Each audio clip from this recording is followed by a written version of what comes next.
Well, greetings to the St. Bart's community, far and wide. It's really good to be with you today. I treasure my recent memory of being on the island and at the church, and look forward to the day that some of us may meet again.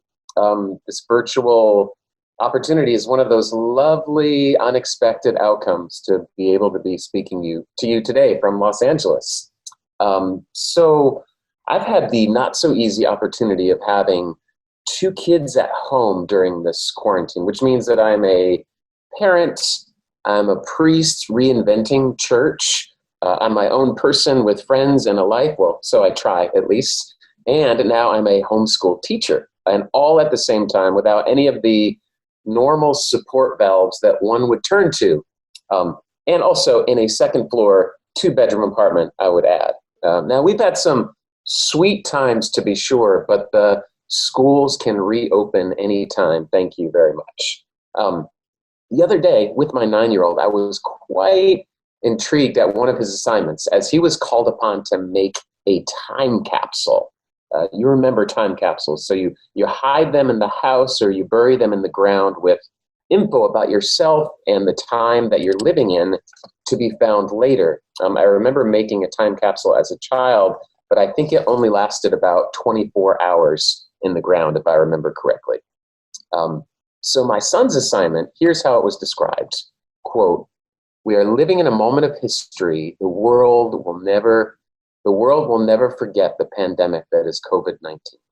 One day, your own children will learn about COVID-19 in a history lesson, and you will be able to tell them what it was like to live through it.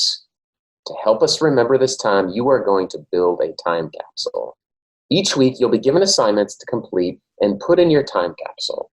Isn't that a fantastic assignment? Now, I hope you enjoyed the video that was just shared called The Great Realization. It got my attention this past week as it creates this haunting, imaginative foil of life before the pandemic and this imagined, whimsical, wonderful life afterwards. And life, of course, is never so clear-cut and ideal in my experience, but there's a real moving seed of invitation in this little digital tale. Hindsight's 2020. Retrospect. Soren Kierkegaard says that life can only be understood backwards, but it must be lived forwards. What might hindsight reveal to us as we look backwards a few years down the line? Of course, we can't really know yet.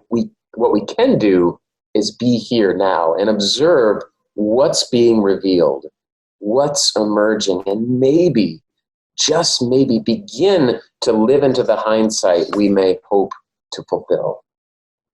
This gospel account is one of what's referred to as the farewell discourses. Jesus is at table with his disciples before his death, conveying to them his departure and offering reassurance that he is going before them to prepare the way. Except now we read it after Jesus' resurrection. It's like opening up a time capsule. We enter into this farewell again and can understand it in a totally new color and light. This time, as Jesus looks ahead to his departure yet again in what's referred to as the ascension. Now, this is a moment of the disciples needing to voyage forward without seeing the road ahead and without the clear signpost and the physical presence of Jesus that they had known. So now for them, there's an ending and a real loss, a loss of security, of certainty, of which we all can relate. Honestly, part of me wants to skip the part about the ending or avoid the grief, the sadness and fear in this farewell. It's true that there's always a new beginning, but that's not where they are right now. And we might reflect on our own endings and farewells now and at any time in our lives.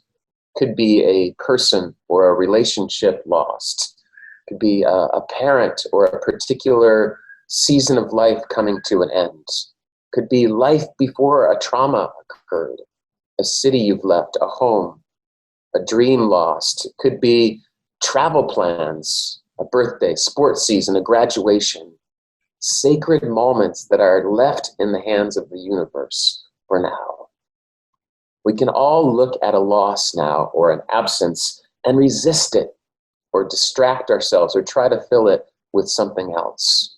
And a question I would pose for us this morning is, what if we could stop fighting against the loss, but instead to accept and embrace the loss with awe and wonder? What if we could accept and embrace the loss with awe and wonder? Jesus and his disciples are grappling, as we often do, with courage and trust. Trust in God, in themselves, and in one another. They've lost something, to be sure, but they also stand at the threshold of a new beginning, of fresh adventures in life. And so we also stand at this threshold in our own lives, both individually and collectively. We hold together both loss and surprising new beginnings. Perhaps not the beginnings or paths we may have chosen, but nonetheless where we can feel what it's like to stand back in fear or take steps forward into the unknown future. And we can do this because we do so at the invitation of Jesus and in the assurance and comfort of God's Spirit as our strength and our guide. Hindsight we're given today. Look back and see. Open this time capsule filled with grace. All the healing, the goodness, the people and seasons that have brought us this far, so it will continue.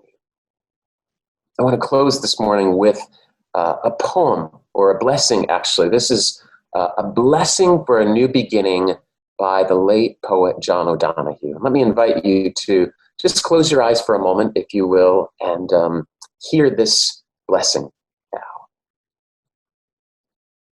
In out of the way places of the heart, where your thoughts never think to wander, this beginning has been quietly forming, waiting until you were ready to emerge.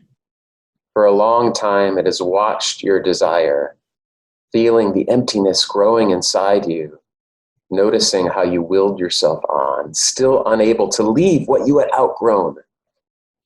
It watched you play with the seduction of safety and the gray promises that sameness whispered, heard the waves of turmoil rise and relent, wondered, would you always live like this?